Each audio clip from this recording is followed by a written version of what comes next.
Okay. Hello everyone, I'm Yifan Wang, and today I will be presenting paper, The Expressive Power of Pooling in Graph Neural Network. This work was recently published on NeuralNews 2023.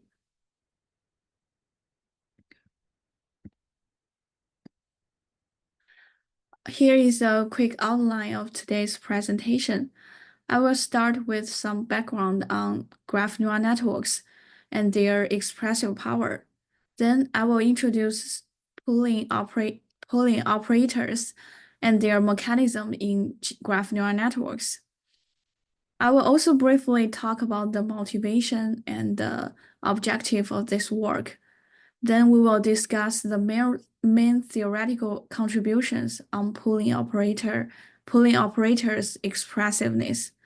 Finally, I will walk through the experimental setup and results and showing the empirical findings that can verify the theoretical results in this paper. Okay. Here are some background. So graph neural networks are designed for the graph structured data, where each data point have complex relationships. The fundamental operation in graph neural networks is called message passing. Here is the mechanism of the message passing. In a graph, for each node V in the graph at layer L, its updated feature representation XVL is calculated from the first equation here. So we first focus on the aggregation part. So in this part, the node V gathers the information, or we can also call it the message, from its neighboring nodes U. So here NU means the neighbor of the node U of the node V. So here each neighbor use feature is from the previous layer, which is denoted by XUL minus 1. So the aggregation function can be a function like sum, mean, or max operation. This operation can capture the information from all the neighboring nodes in a single representation. Then after the aggregation, this information is combined with the node with this node own feature from the previous layer, XVL minus 1. And this combination will finish through a function. So this function can be simple, for example, concatenation, or we can also use a more complex neuron network operations, for example, MLP. So finally, when we want a representation of the entire graph, for example, when we solve the graph level classification tasks, we will apply a readout function. Here, XVL represents the final feature of each node after L layers message passing. So the readout layer here will aggregate all these node features to produce a single representation, single vector. O, I use O here. So this O will can be seen can represent the entire graph. So common choices for the readout function, including summing, averaging, or sometimes taking the maximum among all the node features. Another popular graph neural network structure is GIN, graph isomorphism networks. This equation defines the update rule for each node V at layer L in the GIN network. So first we have this term, one 1 plus epsilon L multiply XVL minus 1. So here, XVL minus 1 represents the feature of node V from the previous layer L minus 1. The factor 1 plus epsilon L can scales this feature. So epsilon L here can be a learned parameter, which is specific to the layer L. And sometimes we can also set this epsilon as a hyperparameter. So this scaling gives the graph isomorphism network an extra flexibility. So this flexibility will allow the GNs to control the relative importance of a node of a node of a node's own feature compared to its neighboring features. So this term essentially captures the node's self-information. Okay, next we focus on this part.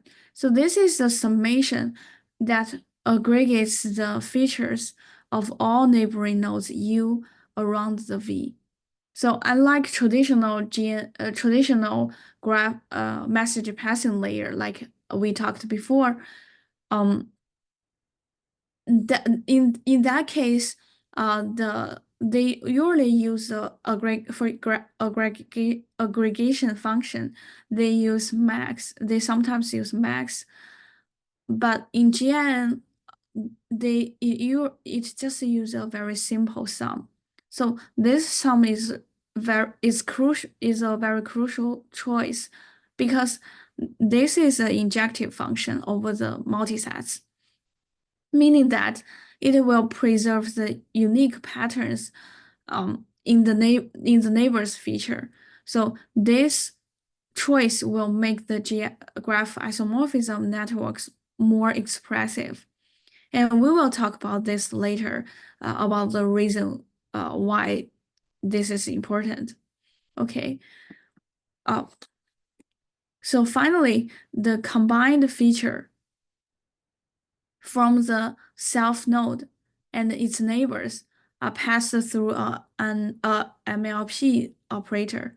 So this MLP can be seen as a learnable function that applies a nonlinear transformation to produce the updated features of node V in the current layer L. So the reason to introduce GN here is I want to introduce the concept of the expressiveness power of GN. So this is one of the core topic in graph neural network uh, in graph neural network. So when we say that um, a graph neural network is expressive, we are referring to its ability to distinguish between different graph structures and capturing the complex node relationships and represent the information encoded in a graph. So that is, the more expressive a graph neural network is, the better it can understand and differentiate different complex patterns within different graph data. So now why this topic is so important? That is, in many real-world applications like chemical analysis, social network modeling, and protein structure prediction, the ability to recognize small differences between different graphs structures is critical. So a less expressive model might miss some important details, and this behavior will lead a less accurate results in many graph related tasks. So to form and then another point is to formalize this concept, of expressiveness in the GN, we often use a concept. We often use the algorithm WL test. This algorithm is from graph theory. So this is a well-known algorithm used to determine if two graphs are isomorphism. So simply to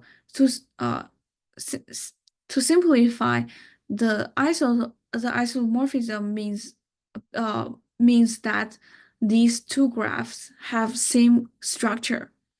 So in the WL test, it will iteratively colors the nodes based on the features of their neighbors, and it will create unique color patterns that can differentiate that are different for non-isomorphism graphs. So here is the connection. Here is the connection of WL test to the graph neural networks. Remember, we say the message passing graph neural network, which is the standard architecture. It actually perform a process that are very similar to the WL test. To recall that in each layer, the nodes will aggregate information from their neighbors, and this information changes from layer to layer based on the structure of the graph. So if sorry, if a graph neural network's aggregation function is designed well, it can match the expressiveness of the WL test, meaning that it will be able to differentiate between a wild class of non-isomorphism graphs. And also for GN architecture, it is a well-designed example of GNN that can leverage the principles of the WL test to achieve a high expressiveness.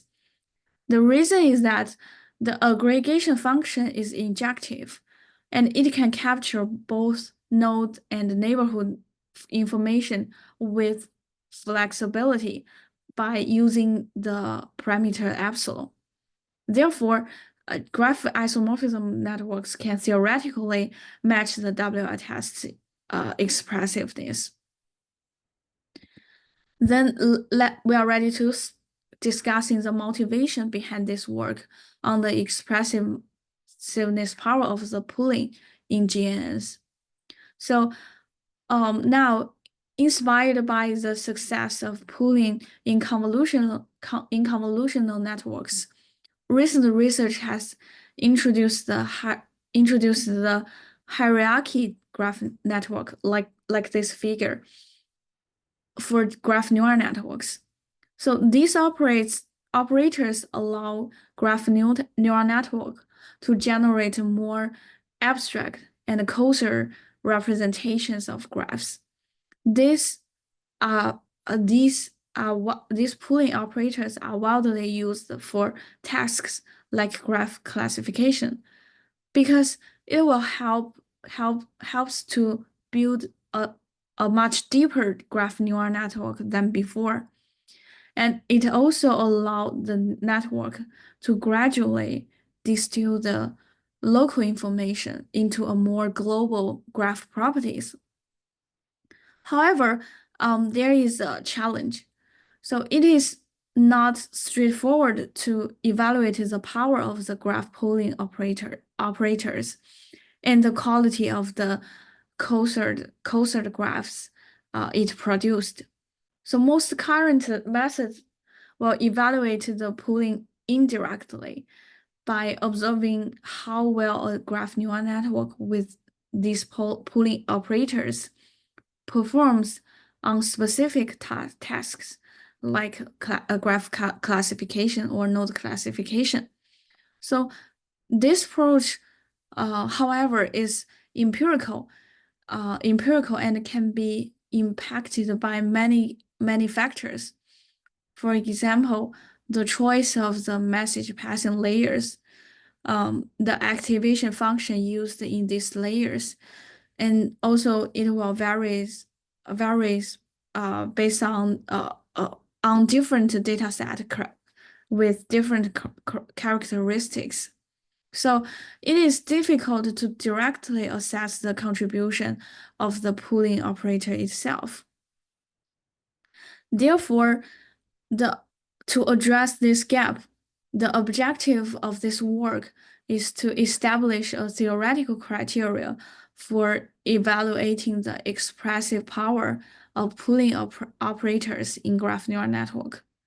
So specifically, the authors aim to define conditions under which a pooling operator can fully preserve the expressive power of the message passing layers that precede it. So in other words, their goal is to identify when a graph neural network with pooling can preserve the ability to distinguish between non-isomorphism graphs, just as a graph neural network without pooling operator. Okay. So I want to, before we go to the main results of this paper, I want to first present the framework for pooling operators. It is a select, reduce, connected SRC framework. This framework is designed, this framework explains a graph pooling approach. So in this framework, the pooling is designed to simplify a graph by grouping nodes into supernodes while preserving the graph's essential structure. So I will walk through each part of this process and explain how these three processes contribute to pooling. So we can also focus on this graph. So the first step is selection. In this step, we identify the groups of the nodes in the original graph that form supernodes in the pooled graph. So each group of nodes in this graph, in this figure, shown by different color and different shapes, it will assign to a supernode. So to mathematically represent this grouping, we use a cluster assignment matrix S. So this matrix captures the relationship between the nodes and the supernodes. So each entry in this matrix shows how much a particular node contributes to each supernode. So for example, if a node is strongly associated with a supernode, it will have a higher value in the corresponding entry. So in the matrix shown, you can see different values indicating how nodes are associated with supernodes to different degrees. So moving to the reduce step. So after grouping the nodes into supernodes, we now need to create a single feature representation for each supernode. This is done by aggregating operation or just a summary. So the feature of all. So the summary is just the features of all the nodes within each supernode group.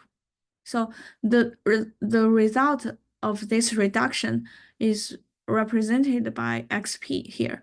So XP contains the feature vectors for each supernode. So importantly, this step compresses the detailed vector for each supernode. Detailed information from, So this step compresses the detailed node information from each group into a summarized representation, which will allow us to keep the important information about each supernode. And also it will reduce the graph's complexity. And then finally we will have the connection step. So in this step, it will establish the edges between the supernodes in the pooled graph based on the connectivity of the nodes in the original graph. So the outcome here is the edge set EP. So it represents the connection between the supernodes, and this ensures that the pooled graph still reflects the relationship that are presented in the original graph, even though we reduced it into a very simple structure like this. Okay, then we are ready for the main results of this paper.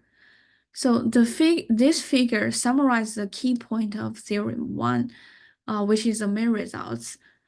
It shows how a graph neural network with expressive pooling can maintain the ability to distinguish between non-isomorphism graphs. So the goal here is to ensure that after pooling, two graphs that are distinguishable by the WL test remain distinguishable. There are three conditions under which this expressive power is preserved.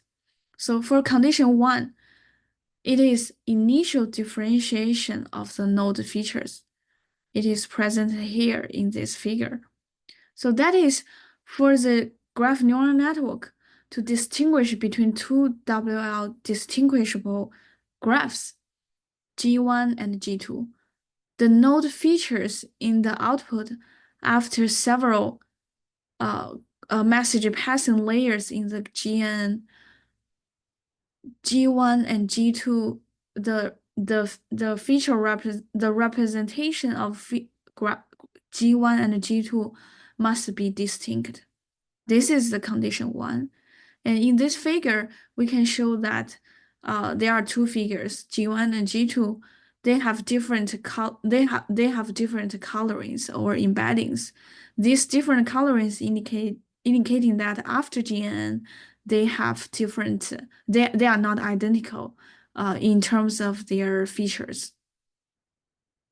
So this condition is crucial because without the distinct node features at this stage, even we use the best designed pooling layers, after the pooling process, the GN will fail to differentiate the graphs. So the second condition is here. It's called stochastic cluster assignment matrix. So when we selecting and when we it is in the selected process in the previous framework. So when selecting and assigning nodes to supernodes during the pooling, the cluster assignment matrix S should be stochastic. In other words, the sum of the membership values Sij each entry across all supernodes for each original node I should equal to a constant lambda. So this will guarantee that every node contributes proportionally to the supernodes. So this condition prevents the loss of information by ensuring that all the nodes in the original graph have representation in the pooled structure. And this is important for future differentiation using the graph neural network. So now the third condition is called convex combination in feature reduction. So this is the second step. This is the second step in the framework. So the reduced feature set for each supernode should be a should be a convex combination of the node feature from the original graph. So mathematically, this condition will presented repre will presented as this equation. So the pooling process combines features linearly without changing their the proportional relationships which are kept from the condition 2. So you will see in this feature, each supernode's feature vector in the pooled graph is a weighted sum of the original node features, and it will keep preserving the feature distinctions between among all the supernodes and nodes. So, therefore, the theorem 1 told us if all these three conditions are met, then the pooled graph G1 and G2 remain WL distinguishable, meaning that the pooling operation did not destroy the expressive power needed to tell these graphs apart. So this ensures that the pooling operator is expressive and compatible with the message passing layers. So these three conditions ensure that pooling layer preserve all necessary information. Okay, by meeting these criteria, we can apply pooling in graph neural networks without losing its ability to distinguish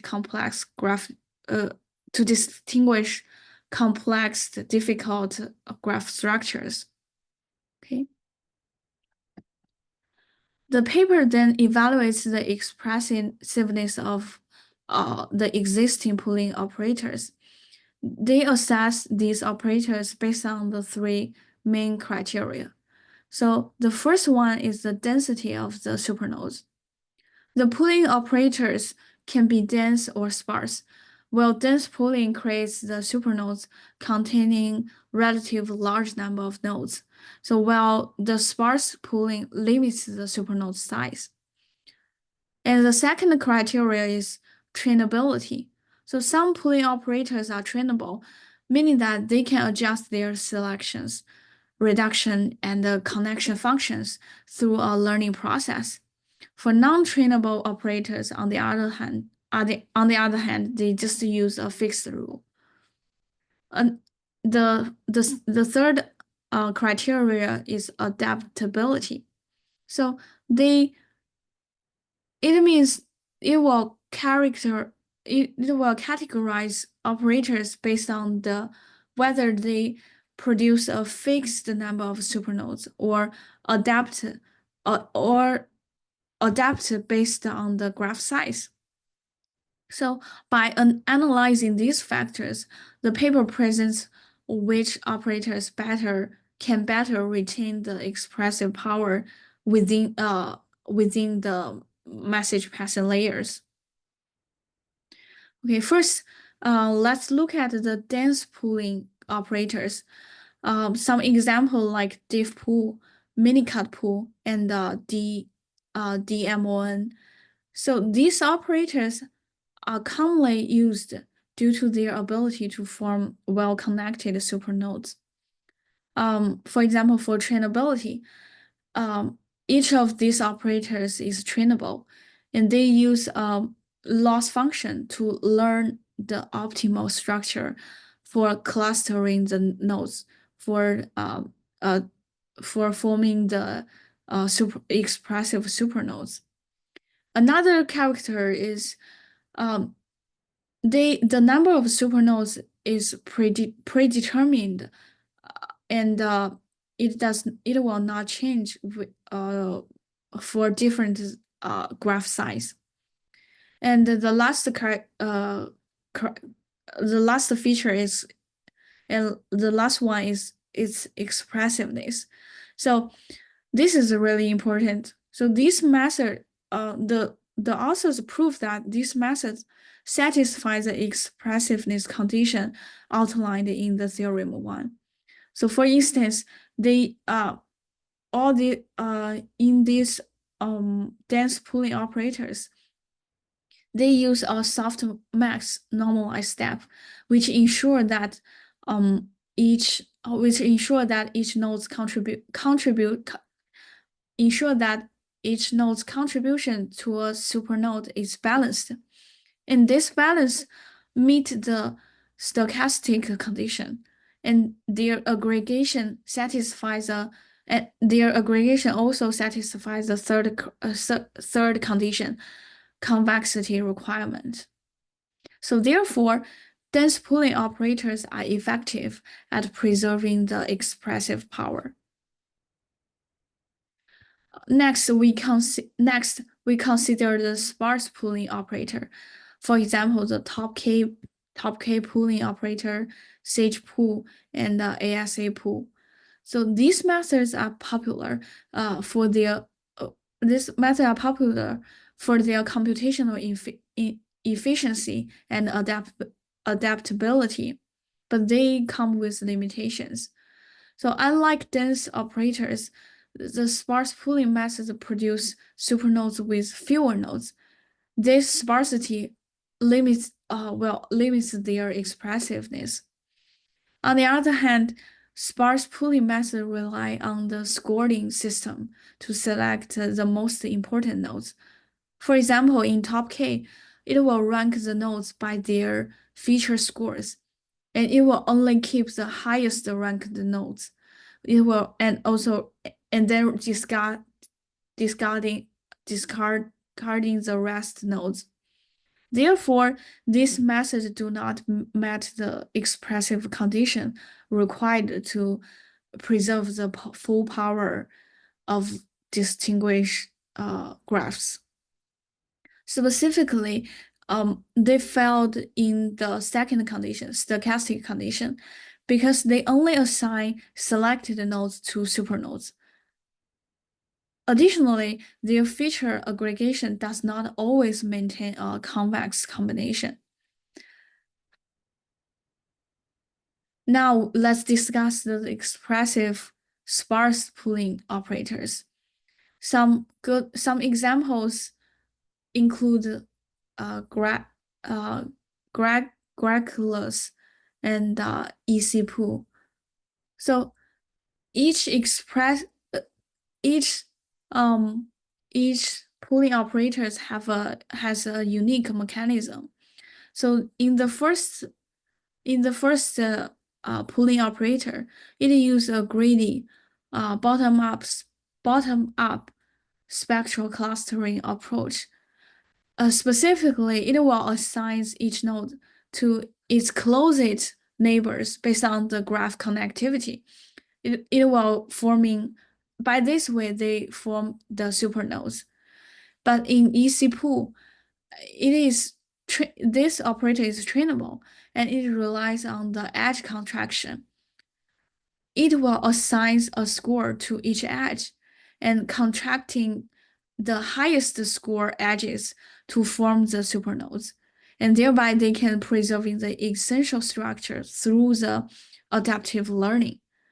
So in the last pooling operators, it will identify the supernodes by choosing centroid from a maximal independent set to ensure the sparse connectivity. So the nodes in this process are assigned to the nearest centroid. By this way, they form the supernodes. Well, in this way, it will also maintain the separation powers between different graphs. So these three operators satisfy the condition 2 by ensuring that every node has a defined role in a pooled structure. It will contributing to its supernode representation. So, and also condition 3 is also satisfied because these pooling methods use operations like sum pooling to create a convex combination of features within each supernode. So, and then the following part is the experiment. In this experiment, the objective is to empirically test the theoretical conditions they proposed for different pooling operators. And in this paper, they focus on the isomorphism test. So the data set they use here is EXPWL1. This data set contains 3,000 graphs, pairs of graphs that are non-isomorphism. And these graph pairs are guaranteed can be distinguishable by the WL test. So the baseline model without pooling layer should be designed to achieve nearly 100% accuracy on this data set. They use a graph neural network with 3 GN layers and followed by a global sum pooling as baseline. So then they modified this model by inserting different pooling operators between the second and third GN layers. This table shows the main results. The results we can see from this table, the results show that there was a clear split between the expressive and the non-expressive pooling methods. For the expressive pooling method like diff pool, minicut, and EC pool, they will accurately remain very high and high accuracy, and it is close to what we saw with our baseline method. So on the other hand, the non-expressive pooling method, for example, the top K and pen pool, we will see a significant drop in the accuracy. For example, here. So these methods struggled to keep up with the baseline, indicating that they lost some important structure information that are needed to differentiate the graph apart. Therefore, this experiment supports the theory. Pooling methods that met the expressive conditions will preserve the graph neural network's full potential in expressiveness power, while others didn't. So this result also can be seen as strong validation for the framework the authors proposed. That is all for today's presentation. Thank you.